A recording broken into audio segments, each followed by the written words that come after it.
जय जगन्नाथ सांग माने मोर आउ एक नुआ ब्लॉग को आपण मानकु स्वागत। आज आमे माँ को हाथ तैयारी कांजी खाइबा। ताहले आसंतु जानिबा तार प्रस्तुत विषय रे।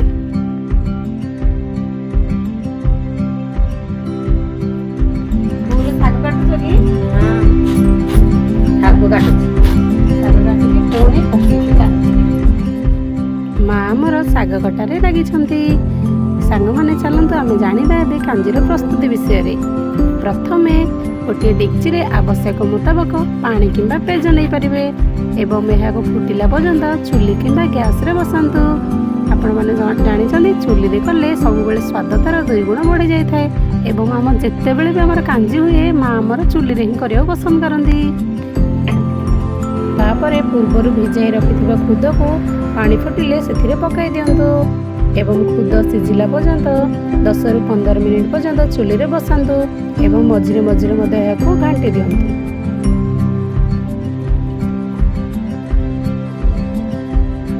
देखंतु सांग माने खुद हमर सिझी आसलानी। माँ चुन चुन करी काटिथिबा साग को भल भाबरे धोई सेथिरे पकाई दियंतु। भल भाबरे घांटी मध्य दियंतु एवं एहाको किछि समय साग को सिझिबाकू दियंतु।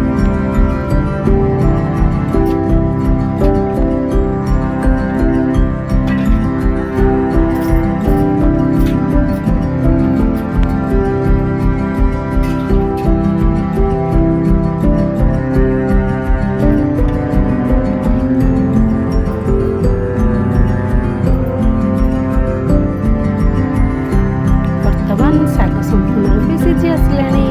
आमे एबे छुंक प्रस्तुत करिबा।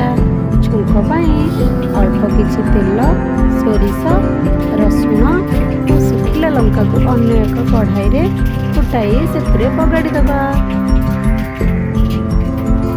शेषरे स्वाद मुताबक किछि लूण पकाई दबा एवं गरम होई साला परे एहाको संपूर्ण भाबे घांटी पुरी एहाको ओल्हाई दबा। वर्तमान प्रस्तुत हो गला हमर कांजी।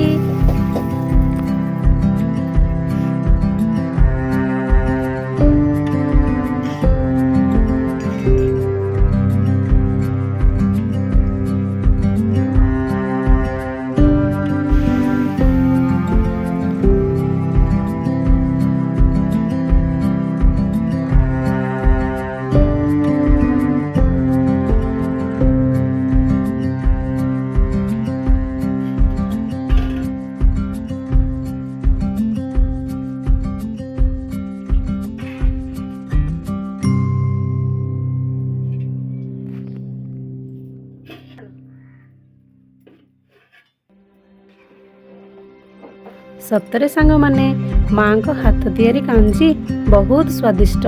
ओ कि बास्ना, ए बास्ना रे ही मो पेट पुरी गलानी। मो वीडियोटी केमिति लागिला आपण मते जरूर कहिबे। रहिली सांग माने जय जगन्नाथ।